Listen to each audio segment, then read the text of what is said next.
com um assunto aí que eu tenho certeza que interessa muito aos pais, aos responsáveis de crianças pequenas. Então, as curiosidades e os cuidados com os dentes de leite, com ela, adivinha quem, gente, que veio aqui responder todas as nossas dúvidas, a doutora Carol da Bem-Estar Implantes. Muito boa tarde, doutora. Obrigada, boa tarde. Obrigada por ter topado também, Sou né? freguesa aqui, né? Freguesa, tá aqui no Vermais, é sempre, a gente adora. Doutora, vamos lá então. Antes da gente falar dessa questão de escurecer o dentinho e tal, vamos falar dos dentes de leite, né? Que a gente sabe que nasce ali antes dos dentes que ficam permanentes. Quando que eles nascem? Qual o período ali que eles têm para nascer? Até que idade? Tá, então na verdade eles começam, né, Maria, na fase intrauterina. Essa fase, lá pro 4º mês de gestação já, eles já começam a formação dos dentinhos de leite e depois os permanentes. E aí o que acontece? Essa fase, ela vai se formando até mais ou menos, eles começam a romper com 6 meses de idade já, né? E aí depois, com 3 anos, a gente já tem todos os dentinhos de leite na boca, que são 20 dentes.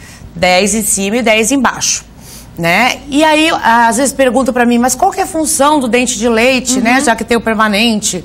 Então, a função do dente de leite, claro, mastigação, fonação, estética. Por que falando de estética não pra criança? Se ele tá sem dente, quando eles perdem os dentes naquela fase do patinho feio, que eles já ficam tudo envergonhados, né? E eles também têm estética.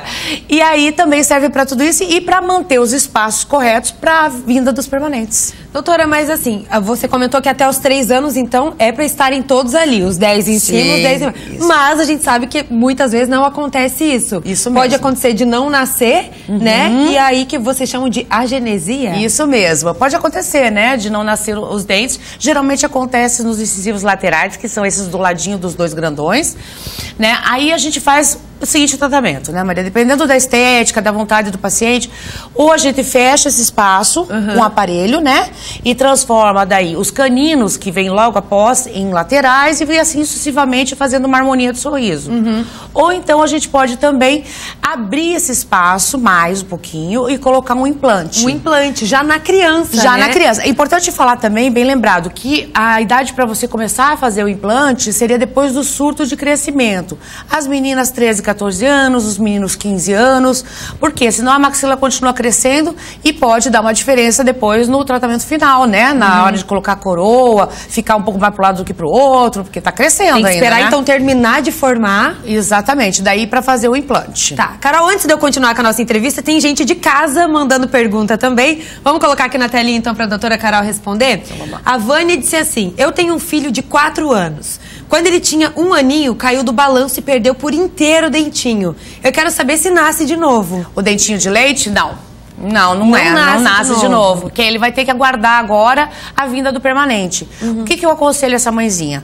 Que ela vá no dentista e coloque um mantenedor de espaço. O nome já diz, para manter o espaço. Por quê? Porque daí os dentes, eles são bem safadinhos. Eles gostam de ir para onde tem buraco. Tem espaço, eles estão caminhando.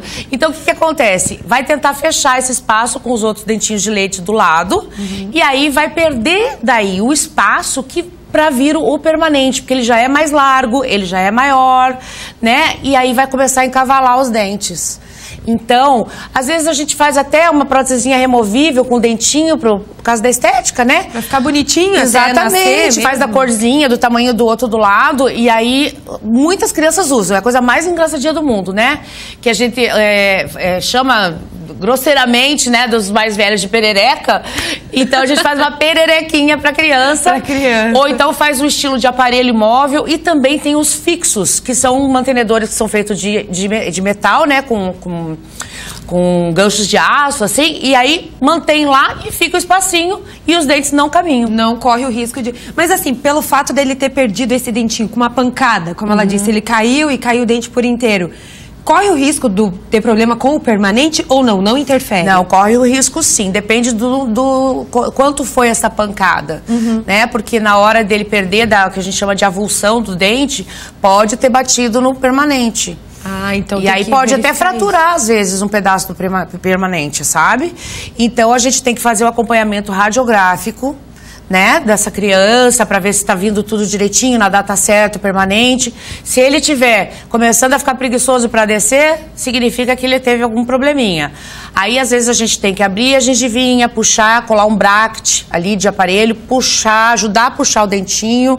E aí, se tiver uma fratura de coroa, alguma coisa, você restaura e pronto. Muitas vezes acontece também da criança cair e o dentinho de leite entrar, que vocês chamam de intrusão. Isso, né? mesmo, isso. Aí, o que acontece? A gente pede para essa mãe levar correndo no dentista. Por quê? Porque o dentista vai tentar puxar de novo, vai tentar colocar na posição correta e lá ele vai colar nos dentinhos do lado, a gente chama isso de esplintagem. Esplintagem. Isso, e aí ele vai ficar coladinho, durinho lá, por um bom tempo, até a gente chama de endurecer novamente, né? Ele criar de novo os bracinhos lá que ligam o dente ao osso, que a gente chama de ligamento periodontal, e aí acompanhar esse dentinho aí até ele cair. Até ele cair. Até ele cair, de mês a mês, a cada 3 meses no dentista, para ver se não forma uma lesão na região na ponta da raiz, que essa lesão é bactéria, né? Então também pode atrapalhar o permanente, né, Marita? Isso vale para aqueles que quando bate, também a criança bate, fica escurinho. Isso, né? mesmo. Porque muitas mães, já é uma sugestão que chegou inclusive do pessoal de casa, isso, falando, poxa, mas o que eu faço? Bateu, quebrou, ficou escurinho, às vezes essa questão da estética, mas eles ficam preocupados também com o dente que vem depois. Isso, né? mesmo, e tá muito certo. Tem que ficar preocupado mesmo. Então, só o fato dele estar castanho, amarelado, roxo, né? Isso significa que teve uma hemorragia dentro do dente. Porque a polpa, que é o nervo do dente, ela tem bastante irrigação sanguínea. E aí, como se você tivesse matado o dente, né? Aí ocorre essa hemorragia, fica com essa cor, que é uma corzinha feinha, assim, né? Feinha, acaba atrapalhando no sorriso. Isso, no ali, sorriso. Né? Isso tem que ficar de olho. Se não tá mexendo na autoestima da criança, também. Aí é melhor mesmo fazer uma facetinha, né? Pra isso tem o cheirinho, o óxido nitroso. Trabalha com tranquilidade no pincel lá e faz. E o escurinho não quer dizer que já virou canal, tá? Mas pode vir a virar um canal. Não um tratamento de canal. Então, a gente vai sempre estar avaliando radiograficamente e clinicamente para ver se não tem dor, se não tem lesão. E aí vai tomar as devidas providências. Ótimo. Mais uma pergunta do pessoal de casa, vamos colocar aqui na tela? A Ana disse assim, eu tenho uma menina de 9 anos, ela tem mordida cruzada e eu fui orientada a colocar aparelho nela. Eu tenho que colocar logo? Isso mesmo. Quanto mais rápido você colocar, menos dinheiro você vai gastar. Então, como é que funciona isso? A gente chama de ortopedia, né, odontológica. Então, você vai trabalhar com aparelhos móveis e fixos. Fixos não são aqueles do bracket, mas aparelhos, por exemplo, ela tem mordida cruzada, então a gente fala que o que palato... é mordida cruzada? Isso, o palato dela, o céu da boca dela é muito fechadinho. E aí, a parte de baixo vai por fora, ao contrário, que era pra fechar assim, né? Fecha assim. Entendi. É como Entendeu? se o de cima fosse por dentro. Isso, é uma mordida cruzada. Às vezes é só na região de trás, aqui na frente tá normal. E aí o que a gente pede para essa paciente? Ela procura um ortopedista odontológico, né? E aí ele vai fazer esses aparelhos que vão diminuir a chance dela ficar muito tempo com o aparelho definitivo, que é o de bracket. Que é o de bracket. Isso, então, e agora a manutenção é mais barata, tudo é mais em conta, o aparelho é mais barato, então vale a pena ela correr. Ótimo. Doutora, então tá bom. Que bom que você veio aqui pra gente falar disso. Você viu que gostoso? Vamos passar então o endereço da clínica, o telefone pro pessoal. Inclusive, porque a gente tá falando de criança aqui, mas tem também as grávidas que tem que tomar uma atenção especial aí, né? Tem que ter um cuidado especial com os dentes. Exatamente, Maria. Por quê? Porque, como eu disse anteriormente, né, começa na fase intrauterina. Então, se você não fizer ingestão de cálcio, né, tiver déficit de vitamina D, que a vitamina D, se ela estiver baixa, ela impede a absorção do cálcio dos alimentos, que são as verduras verdes, bem escuras, como espinafre, brócolis, né? Então, a vitamina A também. E aí, o que acontece? Essas pessoas têm que, né, as mãezinhas, elas têm que estar fazendo uma dieta muito saudável. Muito saudável. Por quê? Porque senão vai atrapalhar na formação dos dentes. Se você quer um dente bonito e saudável, tem que estar comendo direitinho. Porque passa tudo pro neném, não tem jeito. E às vezes as mães não têm ideia de que isso vai fazer diferença, né? Na dentição do bebê ali. Exatamente. Não, e tem que ir no dentista ainda fazer. Por que você não faz o pré-natal médico? Faz o pré-natal odontológico também. Odontológico também. Exato. Aí você vai estar indo lá, a gente vai estar orientando. Porque se você estiver engolindo Bactéria, vai bactéria pro neném também. Vai bactéria pro dente do neném também. E aí pode nascer um dente muito frágil, um dente... alimentos que tem flúor, por exemplo. Você sabia que o peixe tem flúor? O peixe tem flúor? Não sabia, doutora. Amendoim. Não sabia também. Não é o máximo. Então dá pra comer gostoso com flúor, não dá?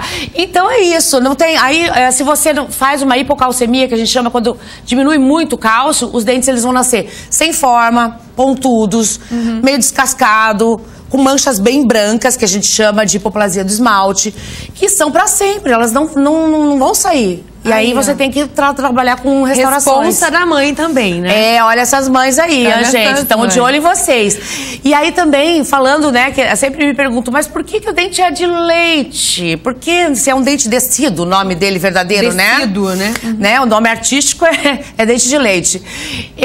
Não tem nada de na história, não, tá? Ele não é de leite, não. Não é nada a ver. Mas é porque ele fica muito branquinho, bem mais branco que o permanente, e ele se parece com leite.